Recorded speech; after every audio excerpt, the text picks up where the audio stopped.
Deep in the Kerbal Space Program forums, players have invented a series of challenges so deadly, so difficult, so outright annoying that they will test the fortitude and skill of even the best of Kerbal Space Program players. This series will document my attempts to complete as many of those challenges as I can, before I go insane or crash the game. Welcome, ladies and gentlemen, to the Challenger. And today's challenge is going to be KSP Caveman Challenge version 1.4, run by the Nation. I hope I'm pronouncing that right. The premise of which is simple: complete as much of the science tree as you can without upgrading any of the facilities at the Space Center. I am playing, as you can see, on moderate difficulty, which means that my difficulty for the challenge is vanadium. Now today we're just going to make a start on this challenge. Don't expect to finish it in the course of this one video, but we'll get where we can. And our first flight is very simple. A pod, one Kerbal, and then as you can see we just walk them around and get as many different science biomes at KSP as possible. Now I did not realise that the bunker and the flag do not become separate biomes till later, but the crawlway does count as a separate biome, so I'm going to walk up there and get an EVA report, and then return that to our ship, and then walk the long way down to the vehicle assembly building. Now all of this took a very long time, which is why I've had to speed up the recording, and there we go, another EVA report. That gets us a little bit of starting science, so without even really doing a proper flight we're already able to complete the first node and get the thermometer. And by buying the thermometer we're able to get ourselves even more science. Now this is basically the standard way of doing this challenge. On higher difficulties you need to really cheese it, but playing on moderate it's easy enough just to farm some science at low levels as we're doing here. So the basic plan is that we're going to go down the bottom of the science tech tree, get as many of the scientific instruments as possible, and we're also going to go up along the top a little ways just so we can get some slightly better engines and get ourselves some more distant planets. We're also going to take over here our first mission. We need to launch a vessel, and this is very simply a nice little way of generating a bit more science. The missions are going to be more important as we go forward, but for now we'll take the basic ones. And here I'm just repeating the same thing I did at the launch pad, setting up a single pod on the runway, get the EVA report from there. I'm jumping up and down on the pod here because you can do a glitch if you get lucky where you can count yourself as flying above the space center by jumping and taking recording at the same time, but it didn't quite work for me there. Now it's time for our first actual proper rocket. Very simple, one engine stuck on top, well, stuck beneath a pod. We're just going to change the thrust a little bit there so it doesn't go a bit too crazy. Set up our fins, angle it. Very simple construction. The important thing here is sticking on the thermometer and the science pods, the goo pods that we've already unlocked. Whereas normally of course we wouldn't have these for our very first flight.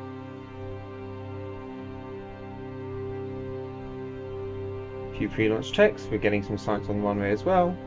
Trying to just be as efficient as possible here.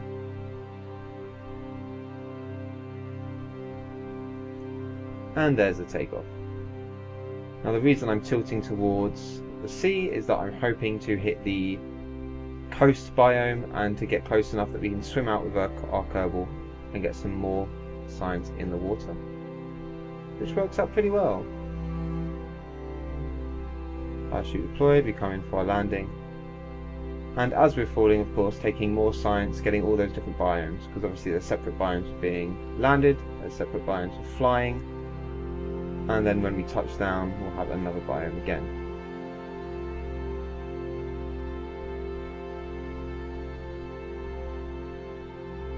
So here you see me having touched down, just collecting even more science, getting all of the experiments running.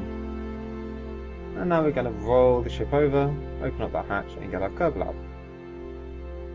Again, more science, more crew reports.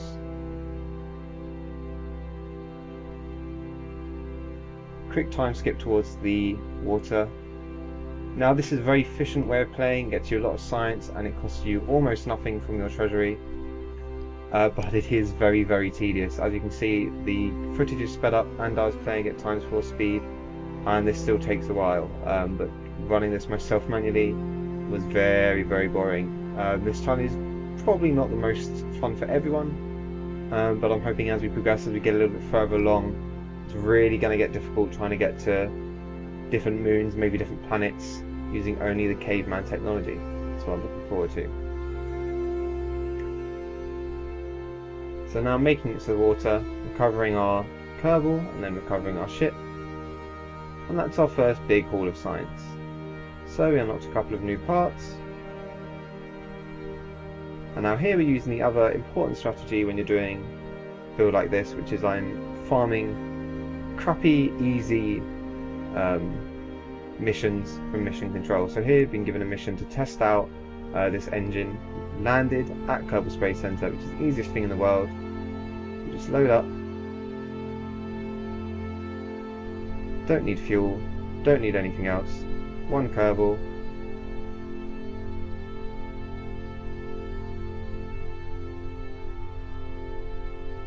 And that's it. That's the mission done. Now it doesn't get you much science, but as you can imagine, if you repeat that and you farm that kind of mission a lot, it all adds up and eventually you can get something pretty good going. Now this, our next flight, was very simple. I was trying to reach the monolith that stands just outside of Kerbal Space Center, also get a little bit more in-atmosphere science going on.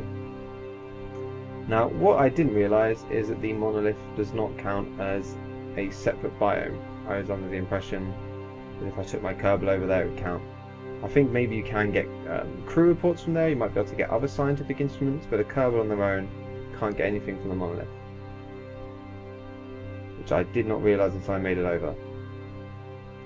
But we're still getting some science, we're still recording our thermometers, we're getting some grasslands here. And then I'll take my Kerbal out and begin our long walk over to the monolith.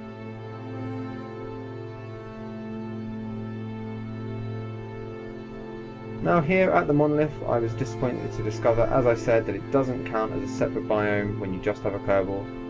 But by climbing it, I was able to get the flying at Kerbin EVA report. So this is a little bit of a sneaky glitch, but I'll take what I can get. So we've just been picking up scraps so far, but it's time for our first proper mission, which is to break out of the atmosphere. So my first attempt did not go great.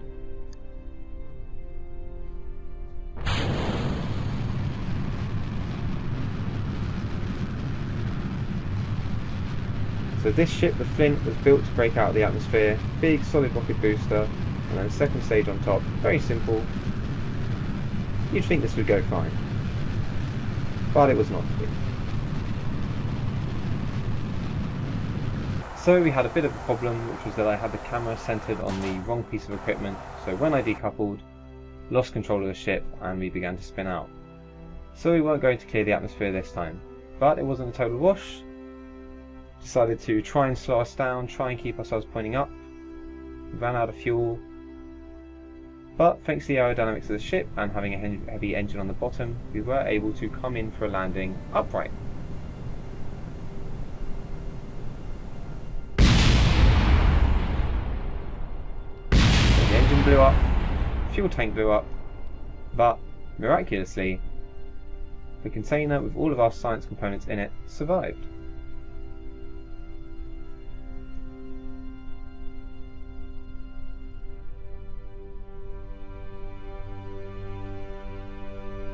Zooming in. All of the science inside was still intact. So the mission wasn't a complete failure. So our next attempt went pretty similarly. We first of all spun out of control, but we were still able to clear the atmosphere.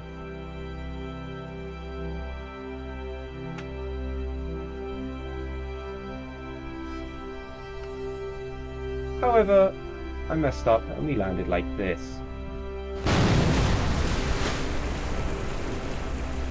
So one ship hadn't broken the atmosphere, the second had made it out and then destroyed itself in Kerbin's famously lethal water. But we weren't done yet. I stuck on a few parachutes, span out with slightly more control on this attempt, managed to get us pointing skyward.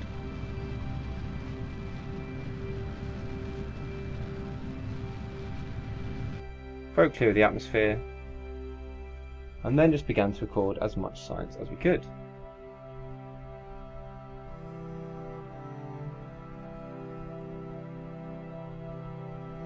And if you hadn't noticed by this point, we'd also unlocked the pres bat barometer, or whatever its actual name is, so we're getting even more science. And now disengaging all of our parts, and this time with actual parachutes equipped, and coming into land on the surface, we were able to touch down nice and soft and recover all of our science. So I repeated that mission a couple of times, got a bit more science from different points in the atmosphere, and here is where we stand at the end of the episode.